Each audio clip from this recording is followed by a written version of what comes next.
Hello दोस्तों, तो आज हम जो है पढ़ाने जा रहे हैं लाइट चैप्टर जो है हाई स्कूल के। ठीक है, यूपी बोर्ड और इसमें सीबीएसई बोर्ड सभी के लिए जो है होगा। ठीक है, तो आइए हम देखते हैं लाइट चैप्टर। ठीक है, अच्छा लाइट चैप्टर में होता क्या है, देखो इसमें जो भी हम बात करेंगे सारे जो है लाइट चैप्टर में क्या होता है, रे के बारे में होते हैं। ठीक है, ये भी जो है समस्या है। ठीक है, ये रे जो है क्या होता है कि कहीं से जो है दीवार पे गिरी और गिरने के बाद क्या वो रिफ्लेक्ट हो गया। ठीक है, और रिफ्लेक्ट होने के बाद हम लोगों को पढ़ना है। ठीक है, ठीक उसी के बारे में पढ़ने जा रहे हैं। अच्छा एक बात बताओ, जैसे अगर एक बॉल ले लो, ठीक है, अगर उस बॉल को जो है दीवार पर मारते हो तो क्या कौन सा जो है रिफ्लेक्शन होता है, डायरेक्ट वापस जो है वापस आ जाता है बॉल। ठीक है, ऐसे रे भी होता है। ठीक है, रे जो है कहीं पर अगर पड़ता है, ठीक, तो वहां से क्या होने के बाद जो है वो किसी मार्ग पे चला जाता है, कोई एंगल बना कर रिफ्लेक्ट हो जाता है। ठीक है, और वही अगर जो है एक दरवाजे पर ऐसे मारो तो क्या होता है, दरवाजे के अंदर बॉल चला जाता है। ठीक है, तो ऐसे एक और रे भी होती है जो क्या होता है कि वो किसी माध्यम में जाके उस माध्यम के अंदर चला जाता है, प्रवेश कर जाता है। ठीक है, तो ऐसे हमारे रे होते हैं। तो इसी सब सारी जो भी इवेंट हो रही है हमारे रे का, हम इसी रे के बारे में पढ़ेंगे। उसके कुछ रूल्स होंगे, ठीक है, प्रिंसिपल्स होंगे। ठीक है, और उनको जो प्रिंसिपल होंगे उस पर क्या क्या इवेंट्स हो रहे हैं वो सभी पढ़ेंगे। जैसे मान लो प्लेन ले लो, प्लेन मिरर ले लो, ये प्लेन मिरर है आपका। ठीक है, तो ये प्लेन मिरर पे जैसे कोई इंक्लाइन रेज गिरा, ठीक है, ये प्लेन मिरर है तो इस पर एक नॉर्मल है अभिलंब। ठीक है, जिसको हम नॉर्मल लाइन बोलते हैं, हिंदी मीडियम वाले ध्यान रखें। ठीक है, इसको बोलते हैं अभिलंब। क्या बोलते हैं इसको, अभिलंब। ठीक है, अब इस अभिलंब पे क्या होगा, एक एंगल से जो है एक इंक्लाइन रेज आती है। ठीक है, ठीक है, इस इंक्लाइन रेज पर ये एक रे है, ये रे जो है आपका आके गिरा किस पे, इंक्लाइन रेज। ठीक, जिसको हम बोलते हैं इंक्लाइन रेज। कितने चलेंगे, इंक्लाइन रेज। ठीक है, अब देखो क्या होता है, ये इंक्लाइन रेज आई। ठीक है, अब होगा क्या, ये किसी न किसी एंगल बन क्या होगा, तो इसको हम लोग एंगल आई मान के चल रहे हैं। ठीक है, क्या मान के चलेंगे, एंगल आई, इंक्लाइन रेज एंगल आई से। ठीक, अब ये रे आई तो होगा क्या, रिफ्लेक्टेड होगा, जाहिर सी बात है। तो ये भी जो है रिफ्लेक्ट हो गया आपका। ठीक है, चलो ये रिफ्लेक्ट हो गया, रिफ्लेक्ट हो गया तो लिखते चलेंगे रिफ्लेक्टेड रेज। ये कौन सी रेज है आपकी, रिफ्लेक्टेड रेज। अब देखो हिंदी मीडियम और इंग्लिश मीडियम ध्यान रखे चलिएगा, आपतित किरण और परावर्तित किरण ध्यान रखें, लिखते चल रहे हैं। आपतित किरण और ये कौन सी है आपकी, अपवर्तित किरण। ठीक है, अब देखो होता क्या है कि जितने एंगल से जो है ये आपकी आपतित किरण इंक्लाइंड रेज आती है, उतने ही एंगल से ये आपका रिफ्लेक्टेड रेज भी जो है परावर्तित होके जाती है, रिफ्लेक्ट होके जाती है। कहने का मतलब क्या है, inclined rays passes through on the same reflected rays. Clear है, कहने का मतलब क्या है। अब देखो इसी पर जो है दो नियम बने हुए, दो रूल्स है। ठीक है, और 3 नंबर के क्वेश्चन आते हैं इसके। ठीक है, हाई स्कूल में 3 नंबर, अगर ये ग्राफ बना दिया और इसमें दोनों रूल्स लिख दिए तो आपको 3 नंबर मिल जाते हैं। देखो पहला रूल क्या है आपका, देखते चलो। पहला रूल ये है कि जो आपका ये इंक्लाइंड रेज जो आपका है, जितने एंगल से बना के आ रही है उतने एंगल से वो रिफ्लेक्ट होती है। कहने का मतलब क्या है कि एंगल जो आई है आपका, ये वाला एंगल, ठीक, ये इक्वल होगा किसके, रिफ्लेक्टेड रेज के। ठीक है, तो ये जो है दोनों एक दूसरे के इक्वल होते हैं, मतलब रिफ्लेक्टेड रेज और inclined rays are both same. Clear है, किसी भी प्लेन पर इंक्लाइंड रेज जब आती है, ठीक है, तो प्लेन मिरर से टकराने के बाद उतने ही एंगल बनाती है, रिफ्लेक्ट हो जाती है। ठीक है, दूसरा नियम आपका क्या है, ठीक है, दूसरा नियम ये कहता है कि inclined rays, reflected rays, normal line, they are light on the same plane. कहने का मतलब क्या है कि इंक्लाइंड रेज जो होगा आपका आपतित किरण, अपवर्तित किरण तथा अभिलंब, तीनों एक ही प्लेन होंगे, एक ही समतल में होंगे। कहने का मतलब क्या है, inclined rays, reflected rays, normal line are light in the same plane. Normal line, reflected raise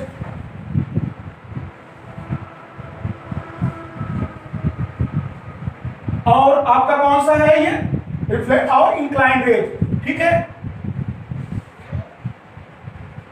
inclined rays, they are lies on the same plane या in the same plane,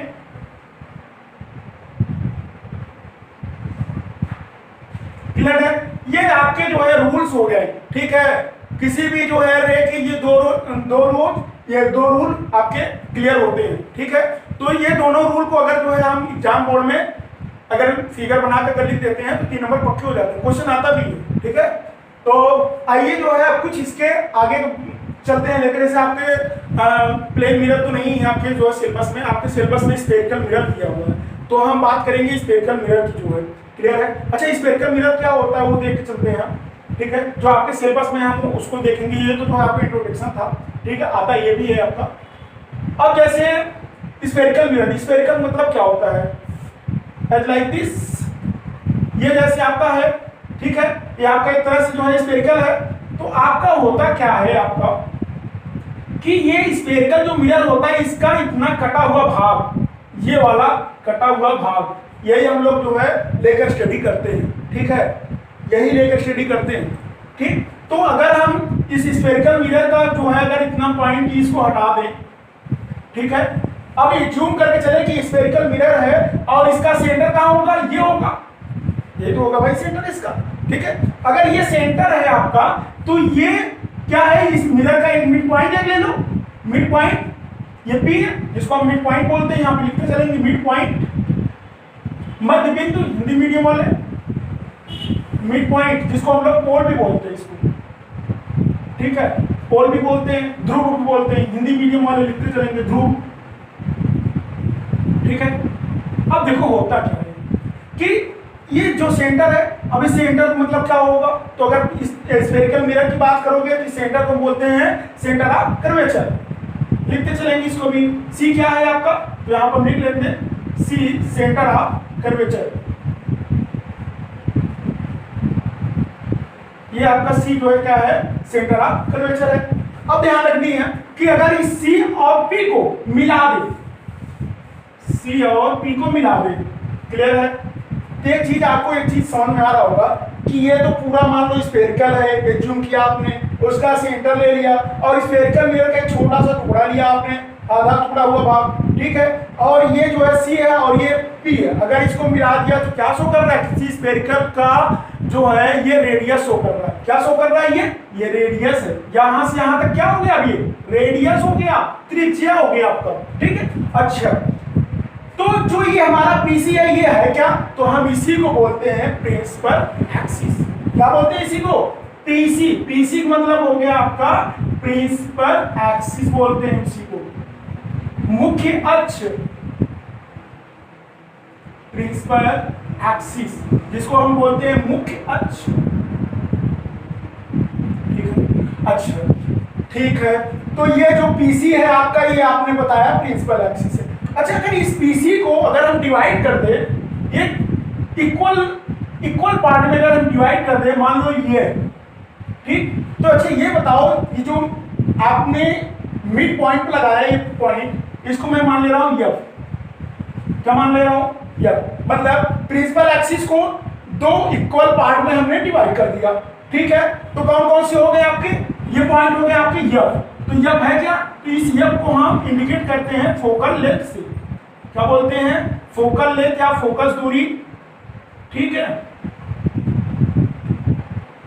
ये आपका हो गया फोकल लेंथ जिसको हम बोलते हैं हिंदी में फोकस दूरी, ठीक है। बात को समझते हुए चलेंगे, तो ये जो आपका, अच्छा बताओ, ये जब आपने प्रिंसिपल एक्सिस को जब दो इक्वल पार्ट में बांट दिया तो इसकी जो आपकी डिस्टेंस होगी ये कितनी हो जाएगी, अगर ये पूरी आर है तो ये कितनी हो जाएगी आपकी r/2, r/2 हो जाएगा, ये बात समझे। देखो पूरा रेडियस है आपका, ठीक है, अगर ये पूरा रेडियस है तो इतना पार्ट कितना होगा, आधा हो जाएगा, ठीक है, तीसरे बोलते हैं r/2, r/2। तो अच्छा ये बताओ, जितनी दूरी पीएफ है उतनी दूरी कितनी हो जाएगी, एफसी हो जाएगी। यानी कहने का मतलब क्या हो जाएगा कि पीएफ जितना होगा, पीएफ जितना होगा वही हमारा क्या होगा, एफसी होगा। बात समझ में आ रही है, जितनी पीएफ होगी उतनी एफसी होगी। क्लियर है। तो फोकल लेंथ हमेशा ध्यान रखना, जो हमारा एफ होगा, जो हमारा फोकस दूरी होगा वो क्या होगा, इतने का पूरा क्या है, आर है। आर का क्या है, ये आधा ही तो है हमारा एफ, यही हमारा एफ क्या है, ये पूरे का आधा है, तो आर बाई टू। ये हमारा फॉर्मूला बन गया कि फोकस दूरी बराबर त्रिज्या का आधा। ठीक है। तो त्रिज्या न कह के हम स्फेरिकल मिरर में आर को इंडिकेट करेंगे रेडियस ऑफ कर्वेचर से। किससे बोलेंगे, रेडियस ऑफ कर्वेचर।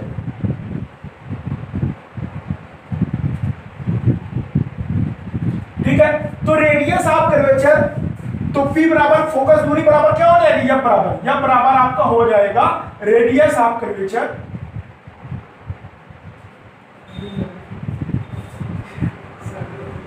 अपॉन 2। ठीक है, ये आपका फॉर्मूला हो गया। ठीक है। वक्रता त्रिज्या बटे 2, फोकस दूरी बराबर क्या हो जाएगा, वक्रता त्रिज्या बटे 2। यहां पे हिंदी मीडियम वाले लिखते चलेंगे, फोकस दूरी बराबर वक्रता त्रिज्या बटे 2। ठीक है, क्लियर है। तो ये आया हम लोग जो देख चुके कि क्या किसको स्फेरिकल मिरर में किसको किससे प्रेजेंट करते हैं। ठीक है, एक हम साफ साफ फिगर बनाए तो उस पे जो है फिर से इंडिकेट करके दिखाते हैं। क्लियर है। ठीक है। अब अच्छा, जैसे हमारा स्फेरिकल मिरर हुआ, ठीक है, स्फेरिकल मिरर हेडिंग आगे लिखते चलेंगे, इसको और बढ़िया से हम देखेंगे स्फेरिकल मिरर को। ठीक है। अच्छा, स्फेरिकल मिरर में होता क्या है, देखो अभी हमने जस्ट बताया ना कि स्फेरिकल मिरर का एक छोटा सा टुकड़ा। अच्छा, एक बात हमेशा ध्यान रखिएगा, कुछ लड़के ऐसे करके बनाते हैं स्फेरिकल मिरर को, नहीं, गलत है। ठीक है, ये ऐसे बनाओगे तो कभी भी जो है आपका रेस सही नहीं आएगा, गलत हो जाएगा, नंबर कट जाएंगे। देखो, जो एक्चुअल भी स्फेरिकल मिरर हम लोग बनाते हैं, सीधा आप ये स्ट्रेट लाइन लीजिए और हल्का से आप यूं कर दीजिए। ठीक है, ये आपका एक्चुअल है। ठीक है, ये ऐसे आप लोग नहीं बनाओगे। ठीक है, तो ऐसे बनाएंगे स्फेरिकल मिरर। अब देखो स्फेरिकल, अच्छा स्फेरिकल मिरर कितने प्रकार के होते हैं, टाइप्स कितने हो, types of spherical mirror, two types. ठीक है, तो पहला कौन सा होता है, कॉन्केव मिरर होता है आपका, कॉन्केव मिरर। ठीक है, दूसरा होता है कॉन्वेक्स मिरर।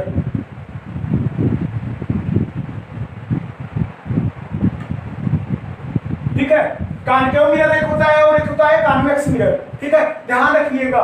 क्लियर है। अच्छा, हम बात करने चल रहे हैं कॉन्केव मिरर का। ठीक है, ये पहला पॉइंट बात करने चल रहे हैं कॉन्केव मिरर का। ठीक है। अच्छा, इसमें होता क्या है, देखो कॉन्केव मिरर में होता क्या है कि कॉन्केव मिरर में जब भी कोई जो भी रे होता है हमारा, जो भी रे आएगा इस गुफा के अंदर जो है चला जाएगा।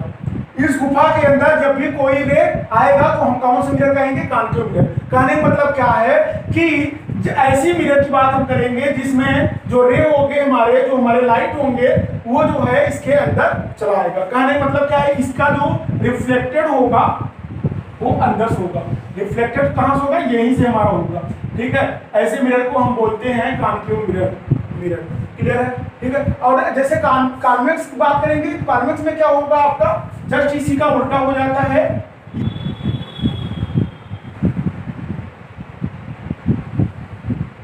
आपका ये होगा। ठीक है, तो जो भी रे आएगा इस पे, कॉन्वेक्स में क्या होता है, ये कॉन्वेक्स का है, तो कॉन्वेक्स में क्या होता है, जो भी रे आएगा आपका इसी सरफेस से आपका जो है ये रिफ्लेक्टेड हो जाएगा। ठीक है, ये इसके अंदर नहीं जाता, ये यहीं से रिफ्लेक्ट होता है। और कॉन्वेक्स क्या होता है, इसके अंदर रिवर्स कर जाता है। ठीक है, तब यहाँ से रिफ्लेक्टेड होता है। तो ये दोनों जो है इसके पॉइंट के जो डिफरेंस है इसको ध्यान में रखिएगा। ठीक है, आइए हम कॉन्केव मिरर को और विस्तार से जो है इसको देखते हैं। ठीक है, तो ध्यान रखिएगा कि अच्छा ये आपको कौन सी साइड बोलेंगे, ध्यान रखिएगा ये रिफ्लेक्टिंग साइड है आपकी, रिफ्लेक्टिंग साइड ये होती है आपकी, और इधर रिफ्लेक्टिंग साइड आपकी ये है। ठीक है, ये आपकी रिफ्लेक्टिंग साइड है। ठीक है, क्लियर है। तो ध्यान रखिएगा। अच्छा, ये तो बात हो गई आपकी, जो है परिचय आपका हो गया, इंट्रोडक्शन हो गया आपका मिरर की बात की, कॉन्केव मिरर की और कॉन्वेक्स मिरर। अब इसके जो कुछ रूल्स होते हैं आपके, हम उसके बारे में अब जानते हैं कि जो कुछ समटम्स होते हैं कि ये किरण जो है, ये रे जो है किस पोजीशन पे गिरेगा तो इसका इमेज कहाँ बनेगा। फॉर्मेशन ऑफ इमेज देखेंगे हम कि इमेज कैसे बनता है, कहाँ पे बनता है। कभी कहा जाता है कि फोकस पे रख दिया, कभी कहता है कि इनफाइनाइट पे रख दिया, अनंत दूरी पर रख दिया। अनंत किरण से जो है अगर किरण आ रही है तो इसकी कहाँ पे इमेज बनेगी, ये सब सारे जो है डिस्कस करते हैं हम लोग। तो हेडिंग डाल के चलेंगे symptoms about the concave mirror. अच्छा, कॉन्केव मिरर में हमने क्या बताया, अभी जस्ट बताया कि आपका ये मिड पॉइंट, ये आपका क्या है, नॉर्मल लाइन है। सॉरी, अब नॉर्मल लाइन नहीं, अब यहाँ पे हम बोलेंगे इसको प्रिंसिपल एक्सिस। ठीक है, ये क्या है आपका प्रिंसिपल एक्सिस है, ये ध्यान रख के चलेंगे, ये है प्रिंसिपल एक्सिस। मैं लिखते चल रहा हूँ प्रिंसिपल एक्सिस। प्रिंसिपल एक्सिस मतलब क्या होगा, मुख्य अक्ष। मुख्य अक्ष, ठीक है। अच्छा, ये क्या है आपका, पोल है P, पोल है आपका, जिसको हम लोग मिड पॉइंट बोलते हैं, मध्य बिंदु या ध्रुव बोलते हैं, मध्य बिंदु, या इसको हम लोग क्या बोलते हैं, ध्रुव। ठीक है। अच्छा, अब यहां से हमने क्या लिया था, स्फेरिकल मिरर। अगर मैं मान के ऐसे चलूं, मैं अगर इसको अगर ऐसे पूरे डॉटेड करके बनाया था हमने, क्या बना था, ये स्फेरिकल बन गया था एक तरह से। ठीक है, एक तरह से क्या बना था, स्फेरिकल बन गया था। तो स्फेरिकल का क्या होगा, ये यहां से यहां तक की अगर बात करें कि ये क्या होगा, स्फेरिकल मिरर का ये क्या होगा, सेंटर होगा। ये क्या होगा, सेंटर होगा आपका, ये आपका क्या होगा, सेंटर होगा। ठीक है, अब देखो क्या होता है कि अगर ये सेंटर है तो ये सी को हम लिखेंगे, क्या लिखते चलेंगे हम डायरेक्ट, कि सी को हम बोलते हैं centre of curvature. Centre of curvature. देखो ये चीजें हम लिखाते चल रहे हैं इसलिए कि ये चीजें जो है अगर एग्जाम में इंडिकेट भी करना पड़ेगा। ठीक है, फिगर के द्वारा। अब सी हो गया। ठीक है, अब इन दोनों को P और C को हम इक्वल में क्या करेंगे, डिवाइड कर देंगे। इक्वल पार्ट में डिवाइड कर देंगे। तो इक्वल पार्ट में अगर डिवाइड करेंगे, मान लो यहाँ पे, तो ये हमने बिंदु दिया F, और इस F को बोलेंगे हम लोग फोकल लेंथ। इस F को क्या बोलेंगे हम लोग, फोकल लेंथ या फोकस दूरी। ठीक है, एक बार हम लिख चुके हैं, दोबारा बता रहे हैं। ठीक है, अब ये बीच की दूरी क्या होगी, ये रेडियस होगी। अभी जस्ट बताया आपको हमने, जिसे हम क्या बोलेंगे, रेडियस ऑफ कर्वेचर बोलते हैं हम लोग, रेडियस ऑफ कर्वेचर बोलते हैं। ठीक है, अच्छा, रेडियस ऑफ कर्वेचर मतलब वक्रता त्रिज्या, लिखते चलेंगे हिंदी मीडियम वाले, वक्रता त्रिज्या।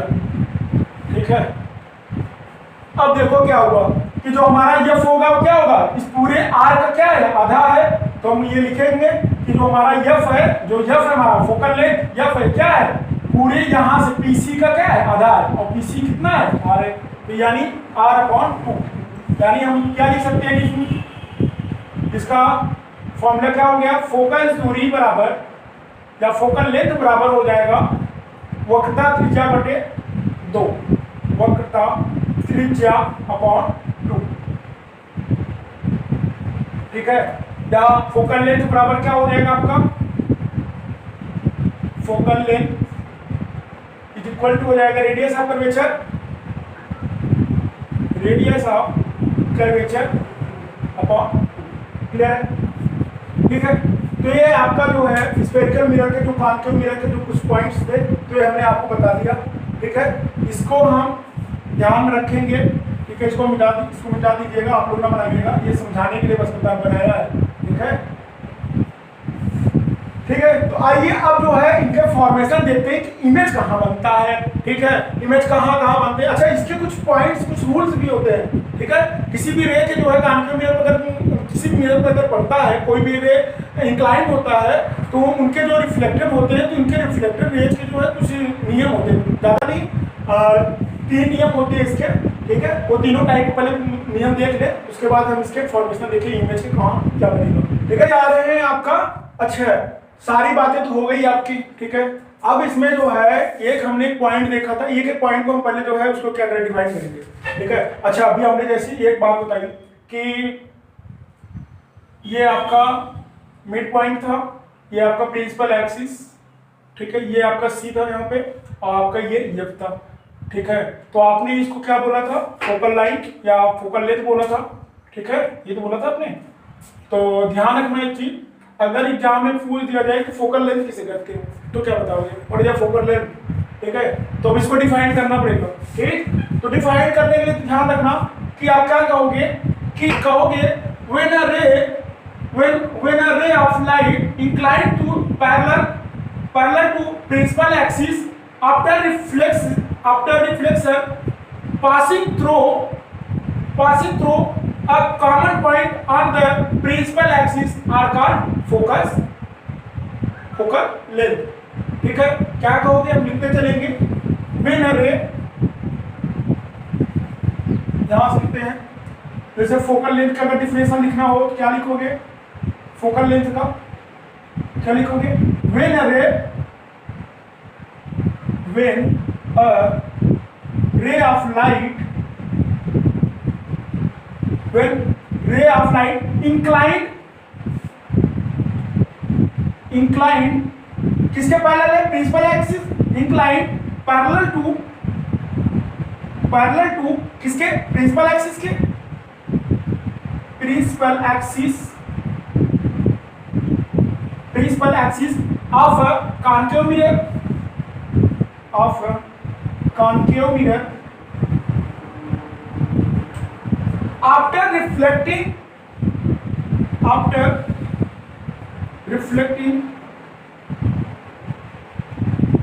after reflecting passing through on a common point, reflecting यहां से लिखेंगे reflecting passing through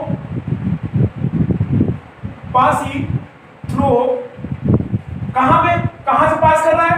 तो प्रिंसिपल एक्सिस के एक कॉमन पॉइंट पर। तो passing through common point on a principal axis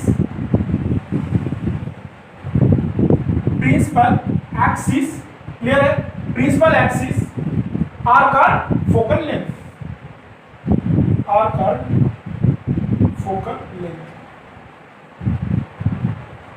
clear है? तो क्या अप्लीकेशन देखो फोकल लेंथ का?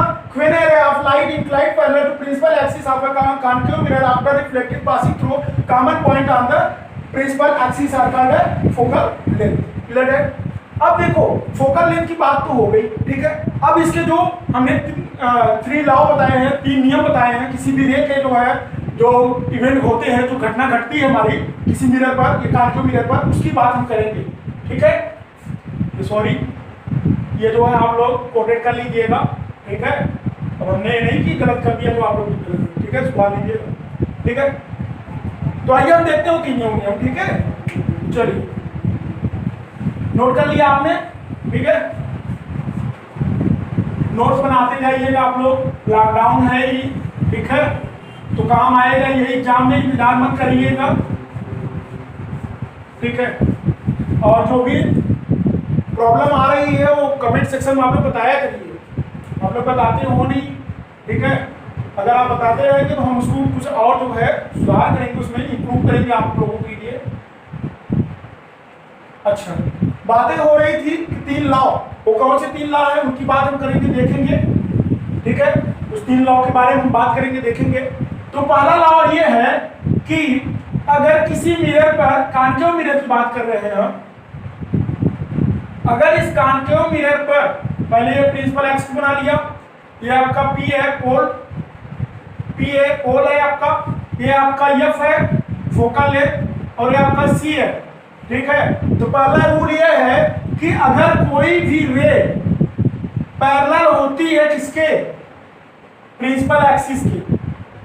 कोई भी रे पैरेलल अगर होगी हमारे प्रिंसिपल एक्सिस के, तो वो आफ्टर रिफ्लेक्टिंग कहां से होकर जाएगी? फोकस से होकर जाएगी, ठीक है। एरो बना के चलेंगे, एरो बनाने में प्रॉपर्टी होता है कि पता चलेगा कि कौन सा इंक्लाइंड रेज है और कौन सा रिफ्लेक्टेड रेज है, ठीक है। तो इंक्लाइंड रेज जब भी हमारे प्रिंसिपल एक्सिस के पैरेलल होती है तो वो आफ्टर रिफ्लेक्टिंग कहां से होकर जाएगी? फोकस से होकर जाएगी, ये रिफ्लेक्टेड रेज। ये पहला पॉइंट है रे का। ये बात हमेशा याद कर रखिएगा कि जब भी प्रिंसिपल एक्सिस के कोई पैरेलल डाला जाएगा रे, तो आफ्टर रिफ्लेक्टिंग फोकस से होकर जाएगी, ठीक है। ये पहला नियम था। दूसरा नियम आपका है, सेकंड रूल में क्या कहता है कि अगर कोई भी रे, ये आपका पी है, ये आपका फोकस है, आपका ये सेंटर ऑफ कर्वेचर है, क्लियर हो। इसी का जस्ट अब थोड़ा सा उल्टा करेंगे। क्या हमने बताया कि देखो इसमें ये एग्जाम में पूछा गया था, उस बात को अपने ध्यान रखना, पूछा गया था कि रिवर्सिंग रूल क्या होती है, ठीक है। रिवर्सिंग रूल क्या होती है, लड़के परेशान थे, ठीक है, और जानते हुए भी नहीं क्वेश्चन कर पाए। रिवर्सिंग रूल क्या होता है कानिकल का, कि अभी तक हमने क्या देखा कि जो इंक्लाइन रेज होते हैं अगर प्रिंसिपल एक्सिस के पैरेलल रहेगी तो ये रिफ्लेक्ट होकर कहां जाएगी, फोकस होकर जाएगी। अब इसी का जस्ट उल्टा ये करेंगे कि अगर कोई भी रे हमारा फोकस होकर जाता है, फोकस से होकर कोई भी रे अगर जाएगा, जो हमारा इंक्लाइन रे होता है, अगर फोकस होकर जाएगी तो ये after reflecting to the parallel axis हो जाएगा, ये हमारे इसके पैरेलल हो जाएगा, ठीक है। बात सुन पा रही है। अभी तक हमने क्या किया, ये वाले रे ऐसे आने पर फोकस होकर जाती थी, लेकिन अब जो है रे हमारा इंक्लाइन रेज ये है, अब ये रिफ्लेक्ट इससे जाने के बाद ये after reflecting parallel to principal axis हो जाएगा, ठीक है। तो ये हमारा जो है कौन सा है, ये रिफ्लेक्टर रेज है, ठीक है।